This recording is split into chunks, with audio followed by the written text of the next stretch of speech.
안녕하세요. 키노캔버스의 별그물입니다. 오랜만에 인사드립니다. 이번 시간부터 몽타주 극장을 시작해볼까 하는데요.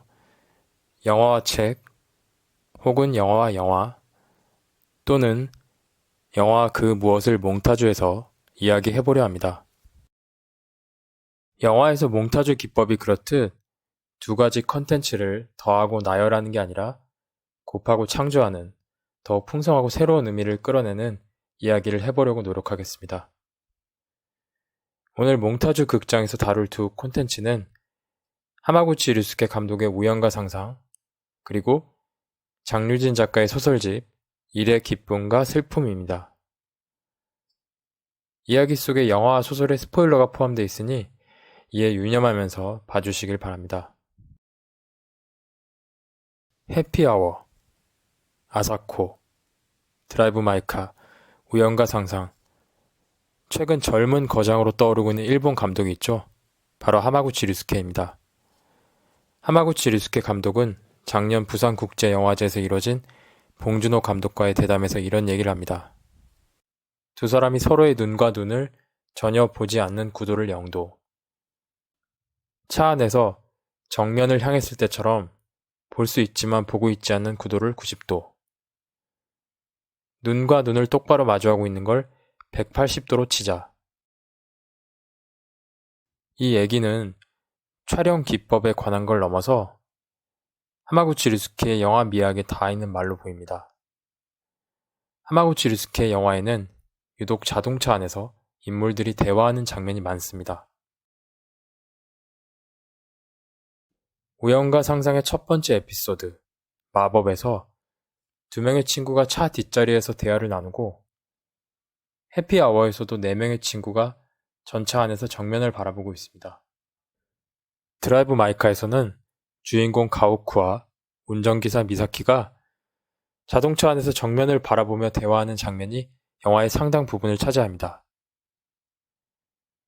하마구치 류스케는 봉준호 감독에게 자신의 영화에서 대화는 중요한 모티브인데 자동차 안에서의 대화는 움직임을 통해 대화 장면이 지루해지는 것을 방지해준다고 말합니다. 그리고 자동차 안에서 인물들이 대화를 하다 보면 어느새 대화가 굉장히 핵심적인 부분에 가닿기도 한다고 말합니다. 하마구치 류스케의 말대로 차 안에서 정면을 향했을 때처럼 볼 수 있지만 보고 있지 않는 구도를 90도라고 한다면 이는 그의 영화를 특징 짓는 나와 타인의 관계에 관한 구도라고도 해석할 수 있습니다. 서로를 전혀 보지 않는 영도가 무관심의 상태이고 서로의 눈을 똑바로 마주하는 180도가 공감과 신뢰의 상태라면 90도는 무관심과 공감 사이에 있는 상태. 그러니까 알 수 없는 존재인 타인이 좀 의심스럽지만 그렇다고 무관심하게 외면할 수도 없는 어떤 구도입니다. 영화 아사코는 주인공 아사코가 바쿠라는 남자, 그리고 그와 닮은 료에이라는 남자, 이 두 남자를 사랑하는 이야기입니다. 그런데 이 장면에서 아사코가 바라보는 것은 바쿠의 뒷모습입니다. 그리고 마지막 장면에서 아사코와 료에이는 서로를 보지 않고 모두 정면을 바라봅니다. 하마구치 류스케의 영화에서는 심지어 사랑하는 사람일지라도 타인은 기본적으로 알 수 없는 존재입니다. 차 안 90도의 구도에서 깊은 대화를 할 수도 있다는 하마구치 류스케의 말처럼 그는 그런 구도에서 우리 삶 속 관계의 어떤 가능성을 생각하는 것 같습니다.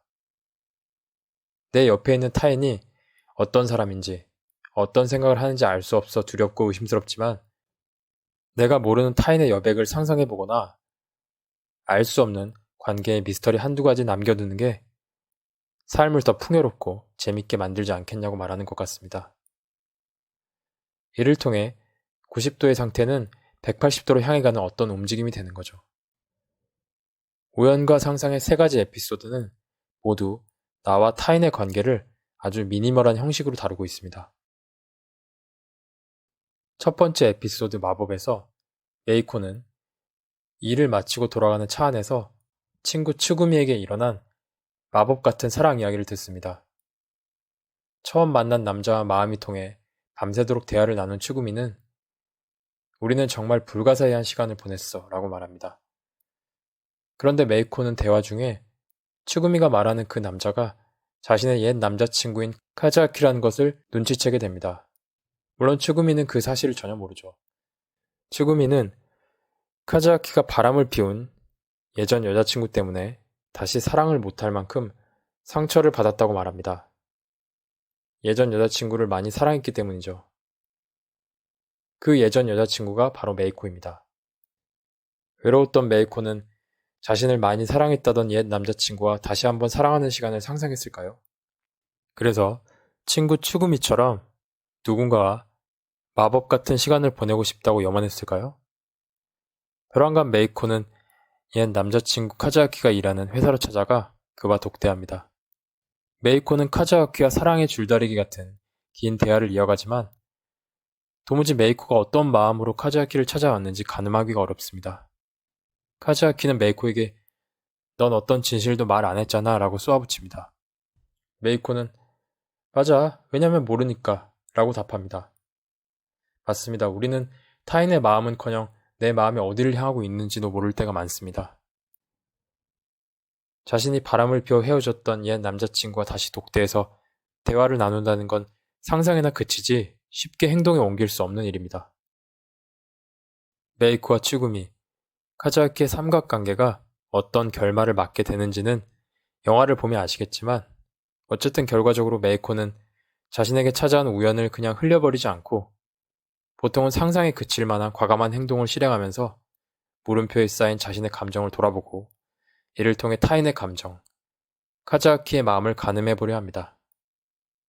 결과적으로 이 과정을 통해 메이코는 기존의 자기 자신으로부터 벗어나 내면의 공간을 확장합니다. 영화의 시작 부분을 보면 메이코는 모델로서 타인의 카메라에 찍히는 대상입니다. 촬영 스태프들이 지시하는 포즈를 취하고 그들이 만든 구도 안에 그녀가 존재합니다. 정신분석학자 자크 라캉의 이론을 영화에 기계적으로 적용하는 것은 경계해야 할 일이지만 단순화의 위험성을 감안하고 얘기해보자면 우연과 상상은 자크 라캉이 말한 상징계, 상상계, 실제계라는 구분법을 떠오르게 합니다. 그렇게 보면 메이코는 타인에 의해 규정되는 라캉식으로 말하면 상징계의 대타자에 의해 호명되는 주체입니다. 영화는 메이코의 촬영 현장 다음에 해질녘 나무 한 그루의 모습을 정지된 사진처럼 한참 보여주는데요. 이는 있는 그대로의 자연입니다. 그것은 우리가 생각하고 추론하는 의미와 해석 이전에 그저 있는 그대로 존재하는 나무입니다. 라캉이 말하는 실제가 그런 것이죠. 이 세계는 우리가 그것에 부여하는 의미와 해석, 나만의 상상이나 환상과는 별개로 이미 거기 무심하게 존재하는 실제입니다. 그것은 어둑한 골목길처럼 두려움을 자아내지만 다르게 보면 우리가 무언가를 새롭게 발견할 수 있는 미지의 영역입니다. 메이코가 상상을 어느 정도 실현하면서 자신의 마음과 카즈아키의 마음의 실제에 다가섭니다. 물론 그것은 또 다른 물음표들을 그녀에게 안겨줍니다. 영화의 마지막에 메이코는 어떤 사물을 카메라에 담습니다. 영화는 그 사물을 바로 보여주지 않습니다. 공사 현장을 담고 있는 화면에서 카메라가 틸트업하면, 그러니까 카메라가 위로 올라가면 메이코가 찍은 것이 공중에 있는 꽃잎과 나뭇잎이라는 것을 알게 됩니다. 서두에 등장한 나무가 밑에서부터 위로 뻗어 있는 나무라면 이건 위에서 아래로 뻗쳐 있는 나무의 형상입니다. 서두와 결말부, 카메라에 찍히는 메이코와 카메라로 찍는 메이코, 아래에서 위로 향하는 나무와 위에서 아래로 향하는 나무는 대칭 구조를 이룹니다. 그러니까 메이코는 자신의 상상을 경유하여 규정당하는 주체에서 발견하는 주체로 변합니다. 카메라가 한 뼘 이동하면 프레임 바깥에 있던 나무가 드러나듯 메이코의 내면 공간도 그렇게 한 뼘 확장된 것입니다. 두 번째 에피소드 문은 열어둔 채로와 세 번째 에피소드 다시 한 번도 이야기의 전개 양상은 조금씩 다르지만 첫 번째 에피소드와 비슷한 의미를 내포하고 있습니다. 물음표에 휩싸여 있는 내 마음이나 타인의 마음을 향한 우리의 상상, 그리고 그 상상을 실현하는 일은 그저 나르시시즘적이고 허무맹랑한 환상에 그치는 게 아니라 우리가 알지 못하는 세계를 발견하게 해주고 기존의 자기 자신으로부터 벗어날 수 있게 해준다는 것입니다. 리처드 링클레이터 감독의 비포 선라이즈에서 제시는 이 사람은 여기 없었으면 하고 생각하는 대상이 주로 자기 자신이라고 말합니다. 키스를 할 때나 극장에 갈 때나 시시한 농담을 할 때나 자신이 가는 곳에 항상 자신이 있다며 스스로가 실증난다고 말입니다. 그런데 셀린과 같이 있을 때는 마치 자신이 딴 사람이 된 것 같다고 말합니다. 우리는 제시처럼 어떻게 판에 박힌 우리 자신의 모습으로부터 벗어날 수 있을지 고민합니다.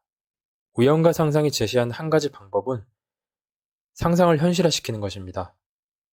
세 번째 에피소드인 다시 한번에서 나치코와 아야는 지하철 에스컬레이터에서 우연히 마주칩니다. 나치코는 아야를 고등학교 동창인 미카로, 아야는 나치코를 역시 고등학교 동창인 노조미로 착각합니다. 그들은 서로의 정체를 알게 되지만 풋풋한 시절의 옛 친구를 만나게 된다면 이라는 상상을 현실로 만들기로 결심합니다. 서로가 각자의 고등학교 친구가 되어 연기를 하게 된 것입니다. 그런데 이 역할극은 그들을 정말 그때 그 시절의 감정으로 데려간 것처럼 생생하게 펼쳐집니다. 아바스 키아로스타미의 영화 사랑을 카피하다에서 서로를 잘 모르는 두 남녀가 갑자기 오래된 부부처럼 연기하며 감정의 깊은 핵심으로 곧장 점프한 것처럼 말입니다. 사회학자 리처드 세넷은 저서 투게더에서 인성과 성격의 차이를 말합니다. 인성은 개인의 타고난 특성에 가깝다면 성격은 개인이 어떤 역할을 수행하면서 형성되는 인성과는 별개의 독특한 특성이라는 것입니다. 세넷의 표현으로는 성격은 심리와 사회 사이의 중간지대에서 형성됩니다.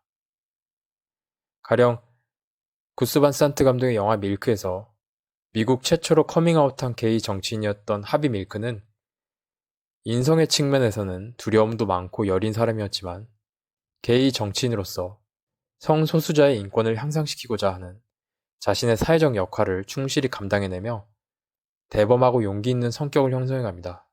마찬가지로 우연과 상상에서 상상이 현실화되는 공간이 어떤 곳인지를 생각해보면 그곳은 개인의 심리와 그 바깥에 있는 사회의 중간지대에 가깝습니다. 자신의 심리적 특성과 자신에게 주어진 기존의 사회적 역할 사이에 중간적인 공간이 존재하기에 새로운 역할을 상상하고 창조할 수 있는 것이죠. 그건 일종의 작은 사회라고 할 수도 있을 텐데 우연과 상상의 새 에피소드에서 공통적으로 등장하는 두 사람의 관계 같은 것도 작은 사회나 중간적인 공간이라고 할 수 있죠. 리처드 세넷은 현대사회에서 성격 형성이 어려워지는 여러 요인들을 분석하는데요. 마찬가지로 이런 의심이 듭니다. 우연과 상상이 제시하는 우연과 상상에 대한 낙관이 다소 낭만적인 것은 아닌지 말입니다. 장류진 작가의 소설집 일의 기쁨과 슬픔에 비춰보면 그런 의구심은 더욱 커집니다. 소설집 일의 기쁨과 슬픔에는 이렇게 8편의 소설이 수록되어 있는데요. 일의 기쁨과 슬픔은 우연과 상상에게 자기 자신으로부터 벗어나는 게 그렇게 쉬울 것 같냐? 라고 물을 것 같습니다. 일의 기쁨과 슬픔은 소위 말하는 신자유주의적 자본주의의 구조에 포획돼 좀처럼 그 구조의 바깥을 넘보기 힘든 개인들의 초상을 그리고 있습니다. 바깥을 넘보기는커녕 그 안에서 생존하는 일도 벅차고 고단합니다. 그러니까 사회 구조의 힘이 압도적이라 리처드 세넷이 말한 심리와 사회 사이의 중간지대 같은 중간적 공간이 존재하기 힘든 상황입니다. 일의 기쁨과 슬픔 속 인물들은 우연과 상상에서와 같은 상상적 역할극을 시도할 만한 여유가 없습니다. 사회가 개인에게 부여한 역할을 충실히 연기하며 살아가는 것에 가깝죠. 잘 살겠습니다의 주인공은 결혼을 하게 되는데 회사 동기인 빛나 언니는 청첩장을 받을 때 밥을 얻어먹었으면서도 정작 결혼식에는 오지 않습니다. 빛나 언니는 결혼식 날짜를 잊어버렸다고 미안해하며 주인공에게 밥을 삽니다. 주인공은 결혼을 앞둔 빛나 언니에게 축의금 대신 전할 선물의 가격을 정확하게 계산해냅니다. 축의금 대신 먹은 밥값 25,000원 빼기 내가 청첩장을 주면서 산 밥값 13,000원, 은 12,000원. 그래서 주인공은 12,000원짜리 핸드크림을 빛나 언니의 결혼 선물로 건넵니다. 주인공은 뭘 그렇게까지 하냐는 남편의 말에 이렇게 말합니다. 빛나 언니한테 가르쳐 주려고 그러는 거야. 세상이 어떻게 어떤 원리로 돌아가는지. 5만 원을 내야 5만 원을 돌려받는 거고 12,000원을 내면 12,000원짜리 축하를 받는 거라고. 아직도 모르나 본데 여기는 원래 그런 곳이라고 말이야. 일의 기쁨과 슬픔의 세계는 이렇듯 철저히 등가 교환의 원리가 지배하는 세계입니다. 도움의 손길의 주인공은 결혼 7년 만에 처음으로 마련한 집 청소를 위해 도우미 아주머니를 고용합니다. 주인공과 도우미 아주머니는 집이라는 사적인 공간에서 오랜 시간 마주하지만 그들의 관계는 고용주와 노동자 관계 이상도 이하도 아닙니다. 주인공이 아주머니에게 기대하는 건 설거지와 청소, 빨래를 제대로 하는 것밖에 없습니다. 즉, 집 청소와 돈이 등가 교환되는 계약을 아주머니가 성실히 이행하는 것만이 주인공의 관심사입니다. 그러니 주인공은 그 계약 관계를 넘어서 아기를 가지라거나 어느 교회를 다니냐고 묻는 등 자꾸 사적인 질문을 건네는 아주머니가 이상하고 불편하게 느껴집니다. 아주머니는 점점 집 청소를 대충대충 하기 시작하는데 주인공은 이에 화가 치밉니다. 하지만 아주머니는 일을 관두겠다고 말하며 그녀에게 점심시간이면 먹을 것도 주기 마련인데 여긴 그런 게 없다며 섭섭함을 내비칩니다. 소설에선 나오지 않지만 주인공이 도우미 아주머니에게 지급하는 돈에 점심 식사 비용도 포함되어 있을 테니 등가 교환의 원칙에서 보면 그녀가 구태여 아주머니의 점심을 챙겨줄 이유는 없습니다. 주인공의 관점, 그러니까 등가 교환의 관점에서 보면 아주머니는 고용 계약에 충실하지 않은 불성실한 노동자로 보입니다. 하지만 아주머니의 관점, 즉 등가 교환 바깥의 관점에서 보면 주인공은 아주머니에게 어떤 인간적인 대화도 시도하지 않고 점심시간에 그녀가 밥을 잘 챙겨 먹을지 관심도 기울이지 않는 다소 몰인정한 인물로 보입니다. 그렇다고 그들의 인성에 문제가 있다는 건 아닙니다. 오히려 잘 살겠습니다의 주인공은 빛나 언니가 잘 살기를 기원하는 걸 보면 인정이 있는 인물이고 도움의 손길의 주인공 역시 자신이 누군가를 고용하여 부린다는 걸 불편하게 느낄 만큼 갑질 같은 것과는 거리가 먼 예의 바른 인물입니다. 그들은 단지 시스템의 규칙에 충실할 뿐입니다. 왜 그럴까요? 다소 낮음의 주인공을 보면 이유를 알 수 있습니다. 인디밴드에서 활동하는 뮤지션 장우는 시스템의 규칙을 철저히 무시하고 자신만의 세계를 추구하다가 그야말로 인생이 폭망해 갑니다. 장우는 세간의 화제가 되고 있는 장우의 노래로 디지털 싱글을 내자는 기획사 사장의 제안을 거절하고 자기가 원하는 뮤지션의 길을 고집합니다. 일의 기쁨과 슬픔의 세계는 우연과 상상의 세계와 달리 우연 대신 구조의 필연이 지배하고 그래서 구조의 바깥을 상상하는 대신 구조의 상징에 머물러야 하는 세계입니다. 일의 기쁨과 슬픔에서 중고거래 플랫폼의 닉네임 거북이알은 카드회사 차장으로 일하는 인물입니다. 거북이알은 회사 회장의 심기를 건드린 연유로 1년 동안의 월급을 동일한 액수의 카드 포인트로 받게 됩니다. 그래서 거북이알은 포인트로 물건을 사고 이를 중고거래 플랫폼에 대파는 식으로 포인트를 돈으로 받고 나가며 중고거래 플랫폼의 독보적인 헤비 유저가 됩니다. 사실 월급과 포인트의 경제적 가치는 동일하기에 이는 등가 교환의 원리에 부합합니다. 그런데 거북이알은 그런 처사에 모멸감을 느끼며 회사 생활 15년 만에 처음으로 울음을 터뜨렸다고 말합니다.